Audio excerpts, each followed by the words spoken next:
तो अब तक हमने देखा कि गोजो तोजी को अपनी नई टेक्निक होलो पर्पल से मार देता है और फिर स्टार वेजल के हेडक्वार्टर के अंदर जाकर रिको की डेड बॉडी को बाहर ले आता है और इस ग्रुप के फॉलोअर रिको की डेथ पर ताली बजा रहे थे। इसके बाद कहानी एक साल आगे जाती है। यहाँ गेटो और शोको गोजो की तरफ एक रबर और पेंसिल फेंकते हैं। रबर तो गोजो से टकरा जाती है लेकिन पेंसिल उसकी इन्फिनिटी की वजह से रुक जाता है। गोजो एक्सप्लेन करता है कि अब उसकी इन्फिनिटी ऑटोमेटिक काम कर सकती है और इसकी भी पहचान कर सकती है कि उसकी तरफ आने वाला कौन सा ऑब्जेक्ट खतरा है और कौन सा नहीं, लेकिन जहर की पहचान वह अभी तक नहीं कर सकता है। साथ ही गोजो अब बिना थके हर समय अपनी इन्फिनिटी शील्ड चालू रख सकता है। पहले ऐसा करने में गोजो का दिमाग ख़राब हो जाता था, लेकिन अब वह साथ में रिवर्स कर्स टेक्निक का भी यूज़ कर सकता है तो उसका दिमाग हमेशा शांत रहता है। गोजो अब अपनी और भी नई पावर्स के बारे में बताने लगता है कि जल्दी वह टेलीपोर्ट करना और डोमेन बनाना भी सीख जाएगा। गेतो अब माइंड में सोचता है कि गोजो अब उससे कहीं ज़्यादा आगे निकल गया है, सबसे ज़्यादा स्ट्रॉन्ग बन चुका है, वह अकेले किसी भी मिशन को हैंडल कर सकता है। इसलिए अब गेटो को भी अकेले ही मिशन पे जाना पड़ता था और यह समर सॉर्सरों के लिए काफ़ी ज़्यादा बिजी था क्योंकि कर्स स्पिरिट की तादाद मच्छरों की तरह बढ़ती जा रही थी और उन्हें ऑब्जर्व करके गेटो थक चुका था। वो बताता है कि कर्स स्पिरिट का स्वाद बिल्कुल ऐसा हो मानो जैसे उल्टी में लिपटा कपड़ा निगल लिया हो। अब गेटो अपने रास्ते से भटकता जा रहा था क्योंकि उसने इंसानों का घिनौना रूप देख लिया था। वो जुजुत्सु सोसर बना ही इसलिए था ताकि वह नॉर्मल इंसानों की मदद कर सके, लेकिन उन फॉलोअर की तालियां की आवाज़ अभी भी गेटो को सुनाई दे रही थी। शावर लेने के बाद गेटो अकेले एक कमरे में बैठ जाता है। तभी हाइबारा गेटो के पास आकर उससे बात करने लग जाता है और उससे बताता है कि वह एक मिशन के लिए बहुत दूर जा रहा है तो वह उसके और गोजो के लिए कुछ खाने के लिए ज़रूर लाएगा। अब गेटो उससे पूछता है कि जुजुत्सु सोसर बनकर उसे कैसा लग रहा है। हाइबारा कहता है कि वह इन सब के बारे में ज़्यादा नहीं सोचता, लेकिन वह खुश है कि वह अपनी पूरी कोशिश कर रहा है। यह तो उसकी बात से सहमत नहीं होता। तभी इन दोनों के सामने एक लड़की आती है और इनसे सवाल करती है कि उन्हें किस टाइप की लड़कियां पसंद हैं। यह गेटो उससे पूछता है कि वह कौन है। तभी आयबारा बताता है कि उसे सबसे ज़्यादा खाने वाली लड़कियां पसंद है। गेटो को ये पसंद नहीं आता कि आयबारा किसी अनजान को जवाब दे रहा है। आयबारा गेटो और उस लड़की को अकेले छोड़कर चला जाता है। वह लड़की फिर से गेटो से वही सवाल करती है और गेटो फिर से लड़की की आइडेंटिटी पूछता है और यह लड़की बताती है कि उसका नाम यूवी है, वह एक स्पेशल ग्रेड की सॉसर है।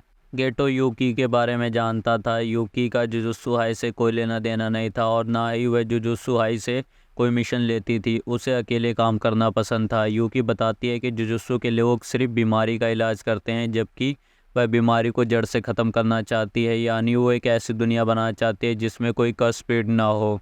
अब जैसा कि हम जानते हैं कि कर्स स्पिरिट इंसानों के नेगेटिव इमोशन से जो एनर्जी लीक होती है उससे बनती है। तो ऐसी दुनिया बनाने के लिए सिर्फ दो ही तरीके हैं जिसमें कर्स स्पिरिट होना। पहले कि सारे इंसानों से कर्स एनर्जी को ही ख़त्म कर दिया जाए और दूसरा कि सारे इंसानों को अपनी कर्स एनर्जी कंट्रोल करना सिखा दिया जाए। यूकी को पहला तरीका ज़्यादा पसंद आता है और उनके पास तो एक एग्ज़ाम्पल भी है, तोजी, जो दुनिया में इकलौता ऐसा इंसान था जिसके अंदर बिल्कुल भी कर्स एनर्जी नहीं थी, लेकिन हैवी रिस्ट्रिक्शन की वजह से उसमें बहुत ज़्यादा ताकत आ गई थी। वह एक सुपर ह्यूमन था जिसका कर्स भी कुछ नहीं बिगाड़ सकती थी। तो उससे हारने पर गेटो को ज़्यादा बुरा नहीं लगना चाहिए। यूकी तोजी को स्टडी करना चाहती थी लेकिन अब वो तो मर चुका है। यूकी के पास अब दूसरा तरीका बचता है कि सभी इंसान कर्स एनर्जी को कंट्रोल करना सीख जाए, क्योंकि जुजुत्सु सोसर से कभी भी कर्स स्पिरिट पैदा ही नहीं हो सकती क्योंकि उनके अंदर नेगेटिव एनर्जी लीक ही नहीं होती बल्कि लगातार उनकी बॉडी में सर्कुलेट होती रहती है। लेकिन कोई जुजुत्सु सोसर मरने के बाद कर्स बन जाए तो अलग बात है। आसान शब्दों में कहा जाए तो अगर सारे इंसान जुजुत्सु सोसर ही बन जाए तो कर्स स्पिरिट पैदा ही नहीं होगी। अब गेटो उन फॉलोअर्स के बारे में सोचते हुए कहता है कि अगर हम सारे नॉर्मल इंसानों को ही मार दे तो, लेकिन फिर गेटो होश में आ जाता है। यूकी उससे कहती है कि इंसानों को मारना सबसे आसान तरीका है, इससे बाकी इंसान डर के मारे सोसर बन जाएंगे, लेकिन ये पागलपन होगा। क्या गेटो को नॉर्मल इंसानों से नफरत है? गेटो इस पर कोई जवाब नहीं दे पाता और उसे लगता है कि सोसर का काम ही यही है कि वह नॉर्मल इंसानों को प्रोटेक्ट करे, पर अब उसे पता नहीं कि इंसानियत बचाने लायक भी है या नहीं। क्योंकि उससे कहती है कि यह फैसला उसका है कि वो क्या करना चाहता है। इसके बाद वह अपनी बाइक पर बैठकर वहाँ से चली जाती है। आने से पहले कहती है कि उन्हें आपस में दोस्ती बनाए रखना चाहिए क्योंकि आगे चलकर वो और गोजो भी स्पेशल ग्रेड सोसर बन जाएंगे। और वह ये भी बताती है कि मास्टर टेंजन अब ठीक हैं क्योंकि शायद उन्हें कोई दूसरा स्टार प्लाज्मा वेजल मिल गया है। वह कुछ समय बाद गेटो और नानामी एक मुर्दा घर में होते हैं क्योंकि हाइबारा की डेथ हो गई थी। नानामी बताता है कि हाइबारा एक सिंपल से मिशन पे गया था जहां उसे ग्रेड 2 के कर्स को मारना था, लेकिन अपने एरिया में वह कर्स ग्रेड 1 का हो गया था। केटो अब कहता है कि नानामी को आराम करना चाहिए, गोजो उस मिशन को देख लेगा। इस पर नानामी बोलता है कि अब सारे से मिशन गोजो को ही देने चाहिए। अब गेटो सोचने लगता है कि सोसर बनना एक मैराथन जैसा है जिसकी फिनिश लाइन पे कुछ नहीं, बस उनके साथियों की लाशों के ढेर हैं। अगले महीने गेटो को एक मिशन पर भेजा जाता है जहां गांव के लोगों को कोई कर्स स्पिरिट मारते जा रहा था। गेटो उस कर्स स्पिरिट को ख़त्म कर देता है, लेकिन फिर उसे दो छोटी लड़कियां मिलती हैं जिन्हें पीट कर एक जेल में बंद किया हुआ था। असल में यह दोनों लड़कियां ही थी। गेटो उन लोगों को बताने की कोशिश कर रहा था कि विलेज में हुए एक्सीडेंट में उनका कोई हाथ नहीं है, लेकिन वह लोग उनकी नहीं सुनते।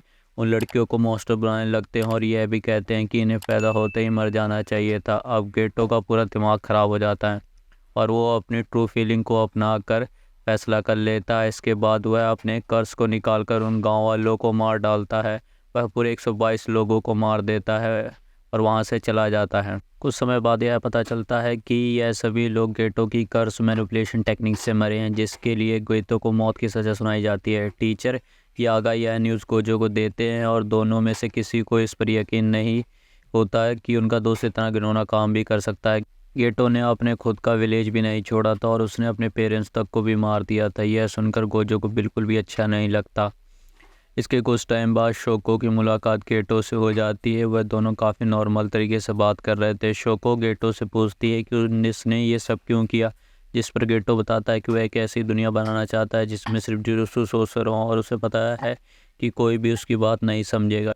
शोको फिर तुरंत गोजो को कॉल करके इन्फॉर्म करती है कि गेटो यहाँ पर है, उससे मरने का कोई शौक़ नहीं है जो गेटो को अरेस्ट करने की कोशिश करें।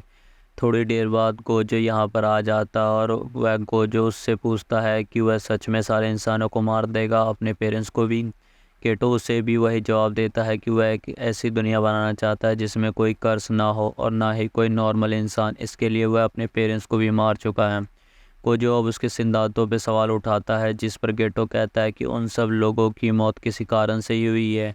गोजो आगे कहता है कि सारे इंसानों को मरना नामुमकिन है और वह कभी भी अपने गोल तक नहीं पहुंचेगा, जिस पर गेटो बोलता है कि लेकिन तुम ये काम अकेले ही कर सकते हो, तो अगर मैं तुम्हारे जितना पावरफुल हो गया तो ज़रूर अपने गोल को पूरा कर लूँगा और अपने लिए यह ज़िंदगी मैंने चुन ली है। अब गेटो यहाँ से जाते हुए कहता है कि तुम चाहो तो मुझे पीछे से मार सकते हो, इसका भी कोई कारण होगा। गोजो उस पर अपनी होलो टेक्निक पर्पल से निशाना लगाता है पर वह अपने बेस्ट फ्रेंड को नहीं मार पाता। गोजो याका को बताता है कि वह गेटो को मार नहीं पाया, वह भले ही स्ट्रांग है लेकिन वह उन्हें ही बचा सकता है जो खुद बचना चाहते हों। इसके बाद हम टाइम वेसल एसोसिएशन के हेडक्वार्टर को देखते हैं। गेटो अब यहाँ के एसोसिएशन का एक नया बॉस बनना चाहता था क्योंकि बंद होने के बाद भी इस ग्रुप के कई सारे फॉलोअर थे। वह उनके लिए प्रीस्ट का काम करेगा और उन्हें कर्ज से मुक्ति दिलाएगा। इससे गेटो के पास कर्ज भी आएगा और पैसे भी आएंगे। और हम उन दोनों सोशल लड़कियों को भी देखते हैं जिन्हें छोड़कर गेटो ने बाकी सबका मर्डर कर दिया था। खैर गेटो अब स्टेज पे जाकर अनाउंसमेंट करता है कि ये ऑर्गेनाइजेशन अब से मेरी है और मैं इसका नाम भी बदलने वाला हूँ। कई सारे लोग इस बात के खिलाफ थे तो गेटो उसी मैनेजर को स्टेज पे बुलाता है जिसे हमने पिछले एपिसोड में देखा था और वो सबके सामने उसे बेरहमी से कुचल के मार देता है। अब गेटो सभी को सीधा धमकी देता है कि उन्हें उसकी हर बात माननी होगी। दूसरी तरफ गोजो को तोजी का बेटा मगुमी मिल जाता है। वह उसे बताता है कि उसके फादर जेनिन क्लैन से थे, वो यहाँ से भाग गया और बाहर आकर उसने मेगुमी को पैदा किया। जेनिन क्लैन को कर्स टेक्निक से बहुत प्यार होता है। जब वह 6 साल का होगा तब उसे अपनी कर्स टेक्निक दिखने लगेगी और फिर तोजी उससे जेनिन क्लैन में भेज देता है, लेकिन उसने तोजी को मार दिया है। मगुमी बोलता है कि उसे कोई फ़र्क नहीं पड़ता, वो आदमी उसे और उसकी सौतेली बहन को छोड़कर भाग गया था और कभी वापस लौट कर नहीं आया। उन्हें लगा कि वह लोग उसके डिवोर्स के पैसों से ऐश कर रहे होंगे। गोजो अब उससे पूछता है कि क्या वो जेनिन क्लैन में जाना चाहेगा, लेकिन मोगुमी को अपनी बहन सुमो की चिंता थी, अगर वो यहाँ से चला गया तो वह अकेली खुश रह पाएगी। गोजो मेगुमी की बात समझ जाता और उसे कहता है कि जेनिन क्लैन को वो संभाल लेगा और उनका ख्याल भी वही रखेगा, बदले में मेगुमी को स्ट्रॉन्ग बनना होगा। इसके बाद कहानी 11 साल बाद यानी प्रेजेंट डे में जाती है। गोजो अपने पास्ट लाइफ को सपने में देख रहा था। उसके पास उसके 3 स्टूडेंट यूजी, मेगुमी, नोबारा नींद से जगाते। उसने ही तीनों को किसी सीक्रेट मिशन के लिए बुलाया था। अब गोजो उन तीनों को देखकर खुश हो जाता है और यह एपिसोड यहीं पर ख़त्म हो जाता है।